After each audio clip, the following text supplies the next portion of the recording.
Morning decisions. How about a creamy mocha frappuccino drink? Or sweet vanilla? Smooth caramel maybe? Or a white chocolate mocha? Whichever you choose, delicious coffee awaits. Find Starbucks Frappuccino drinks wherever you buy your groceries. The following program does not offer personal medical advice. Please consult your doctor before using any treatment or product we cover.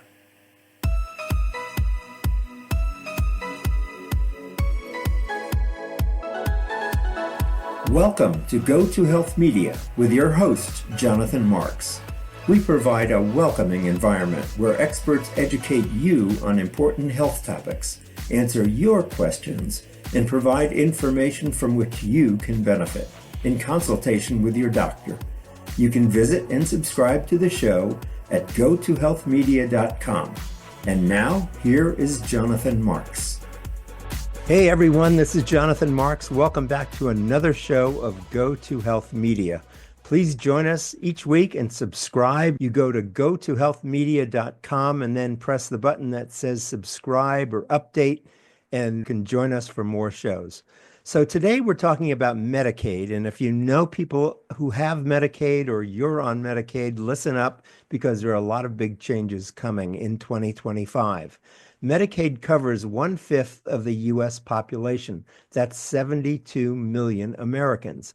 And 31 million of those Americans are children. That's 43%.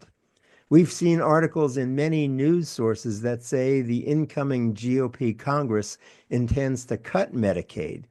Medicaid plays a larger role in providing health coverage to people living in small towns and rural communities than it does in metropolitan areas, a trend that is particularly striking among children, according to the extensive analysis by the Georgetown University Center for Children and Families, that's CCF, and the University of North Carolina Rural Health Research Program. A Georgetown University report found that non-elderly adults and children in rural areas and small towns are more likely than those living in metro areas to rely on Medicaid for their health insurance. As a consequence, reductions in Medicaid funding being contemplated in Congress are more likely to cause greater harm to these communities than in metro areas. This report corroborates a video series we did at Go to Health late in 2024 on how Project 2025 will change healthcare in the United States. And one of those videos was on how Project 2025 would negatively affect healthcare in rural areas. So with us to talk about this more today is Joan Alker, the Executive Director and Co-founder of the Center for Children and Families, that's CCF, and a research professor at the Georgetown University McCourt School of Public Policy. She is a nationally recognized expert on Medicaid and the Children's Health Insurance Program, that's CHIP, and is the lead author of CCF's annual report on children's health care coverage trends. You can learn more about this topic, and we'll repeat this, at CCF, that's the Center for Children and Families, ccf.georgetown.edu. Welcome to the show, Joan. How are you today? I'm doing great. Thanks for having me, Jonathan. Good. So you did this big study about Medicaid in rural areas. What are the overall findings of the study? Yeah, so we looked at data for every county in America, and what we found is that families and adults in small towns and rural areas are more likely than those living in metro areas to rely on Medicaid for their health insurance. And this is, I think, surprising to some people. We've seen this pattern before, but we wanted to go ahead and check that again because there's been a lot of things happening in Medicaid. Mm-hmm. But I think one thing that's really important for your listeners, Medicaid gets far less attention in our national discourse about healthcare than some of the other aspects of publicly funded healthcare, namely Medicare and the Affordable Care Act marketplaces.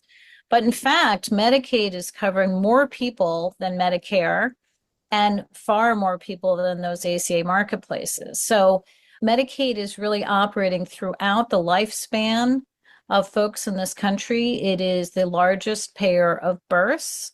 It covers 40 to 50% of all children in most states. Wow. And it covers low-income adults, and it also covers the majority of people in nursing homes and long-term care. So Medicaid is playing many, many roles in our healthcare system. So let's talk a little bit about what healthcare is like in rural areas. What are the challenges that people have? That's right. So there are a number of extra challenges that rural communities face. First of all, rural communities tend to be poorer, and they also tend to have more chronic health conditions. Hmm. So that's one side of the ledger. On the other side, rural communities are suffering from greater provider shortages. And we've also seen a trend in the last 10, 20 years where we're seeing more closures of hospitals in rural areas as Yes. relative to urban areas. One aspect that's been particularly acute is the loss of birthing centers and hospitals. So, care for women that are pregnant and then when they give birth, that's been a real growing problem for rural communities. And I would also imagine there's a shortage of specialists in rural areas. So maybe you have to travel 50 miles to see a general practitioner, but then you have to be referred to a specialist somewhere else. Can you tell us more about that? Yeah, that's absolutely right. I mean, we have a lot of problems for folks across the board in our healthcare system accessing specialty care, particularly certain kinds of specialty care. But those problems are more acute in rural areas. And sometimes, we hear of children who live in rural states. They have to go to another state, for example, if they have cancer and other kinds of relatively rare, but conditions that sadly do affect children. Got it. And so what do we know? I know this is all in discussion in Congress, but what do we know about the threats to Medicaid funding from this 2025 Congress? That's right. Well, Congress is moving rapidly to pass a big bill with a lot of the new President Trump and the leaders in Congress' top priorities. And those include extending tax cuts, which, of course, will primarily benefit the wealthy, disproportionately benefit the wealthy, I should say. What we didn't know, but we fear this might be the case, is that Medicaid is a top target for cuts. There were some documents leaked last week by key House Republicans identifying Medicaid as the number one source of cuts for these other priorities. And this math may be a little fuzzy, but what the House Budget Committee chair put out was in fact 2.3 trillion with a T cuts in Medicaid Wow. that he thought Congress should move forward on. So this would devastate the Medicaid program, would be especially harmful for rural communities, which are already suffering and rely on Medicaid at higher rates, as we found in this data. Right. And as I mentioned in the introduction, we did a series on how Project 2025 will affect healthcare in the United States. And healthcare in rural areas was definitely one of the topics there where there was going to be a problem because of reduction in funding, not only of Medicaid, but also to state healthcare departments. Reduction in funding to state healthcare would also cause a problem as well. So what is the difference in Medicaid coverage in rural areas versus metropolitan areas? Is there a difference in coverage itself? So there shouldn't be a difference in the coverage, eligibility, or benefits, Hmm. but there are two things I would point out. One is that because rural areas tend to be, in a lot of cases, lower income than metro areas, you do see greater number of folks who are eligible. And what we found in this report is that in 6 states, and I'll name those states, New Mexico, Louisiana, Arizona, Florida, South Carolina, and Arkansas, that over half of children living in small town and rural areas are covered by Medicaid. And that's reflecting, again, the lower incomes in these rural areas. But then on the flip side of that, you have provider shortages and rural hospitals operating on very tight margins. So if Congress were to go ahead with these large cuts, this would be devastating because states really can't manage their way out of such large cuts. They simply could not raise taxes enough to make up for these large cuts. And beyond that, they only have a few ways to handle this, right? They either have to cut provider rates or they have to cut benefits or people off. Hmm. So providers who are already operating in very thin margins, particularly these rural hospitals and birthing facilities, are going to be in deep trouble. Wow. And now, what does this mean for children? I mean, the healthcare of children. I usually think of health, oh, kids are sturdy, they're healthy. I mean, I know that's not true, but what do these cuts mean for the healthcare for children in these areas? Yeah, so 40 to 50% of children in the United States are covered by Medicaid. So any cuts of this magnitude to Medicaid, any large cuts, even cuts in the hundreds of billions of dollars, even if they're not directly targeted at children, they will have a negative impact on children. Mhm. Children are not expensive to cover. By and large, they're relatively healthy. However, they do need regular care. And I know as a parent, when my kids were little, I was constantly taking them to the pediatrician. Sure. Sometimes we had to run to the emergency room because, my daughter hit her head on the radiator, needed stitches. They injured themselves playing soccer. And kids have chronic conditions like asthma. Of course, we have behavioral health challenges, particularly adolescents are facing. So kids have real healthcare needs. They're not expensive, and it's a very wise investment of our tax dollars because Hmm. we know that a healthier child will do better in school. And there's a lot of research to support what a wise investment it is to cover children with Medicaid. It helps the taxpayers in the long run because the children are healthier, they succeed better in school educational outcomes, and pay more taxes as adults. Got it. So if people want to learn more, I have a website here and I just want to repeat that for us. It's ccf.georgetown.edu.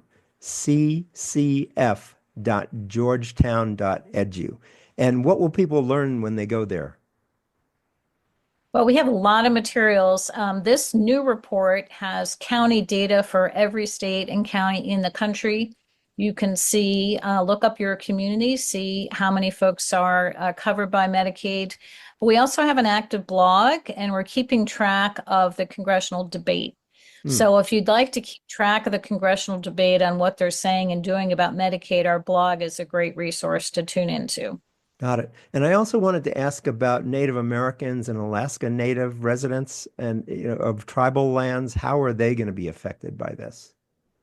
Yeah, I'm so glad you brought that up. One of the things that really popped in our data was how important Medicaid is as coverage source for American Indian Alaska Natives, particularly for seniors. And this was really an eye-opener.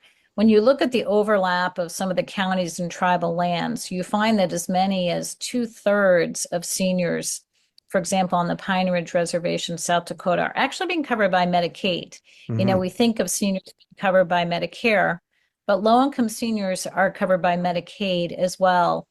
And so this really is absolutely critical for these indigenous groups, and cuts would have a very devastating impact on a very vulnerable population. Got it. Are there things we can do to lend our voices to what we feel about this? Do you have recommendations for that, or are those recommendations on your website? Well, we don't lobby, so we don't have any kind of mapping you in to Congress. That's not what we do, but we have a lot of information for you to use there as you talk to your representatives. We do have data actually on Medicaid coverage by congressional district, Oh, good. but I really encourage folks to educate themselves and talk to their members of Congress because this is the issue we run up against time and time again with Medicaid is that it's sort of the sleeping silent giant in the debate. And even though it's covering almost 80 million people, more people than Medicare, far more people than the ACA marketplaces, it doesn't get talked about enough. And yet it's so vital. So we encourage everybody to learn. Pretty much everybody knows somebody who has Medicaid coverage, but talk to your representatives, lead discussions in your community about this because this isn't popular. Voters of all political stripes support Medicaid, and that's very clear in poll after poll. So we need to ensure that this doesn't happen quickly and quietly. Good. Thank you so much for being with us today, Joan. It's been really nice talking with you and learning more about this. We've been talking with Joan Alker, the Executive Director and co-founder of the Center for Children and Families, that's CCF, and a research professor at the Georgetown University McCourt School of Public Policy. We've been talking today about potential cuts in Medicaid and how it will affect rural areas.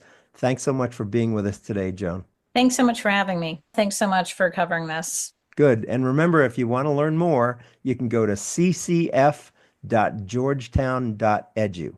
This has been Jonathan Marks with Go to Health Media. And as we say at the end of every show, go to health. See you next time. Take care.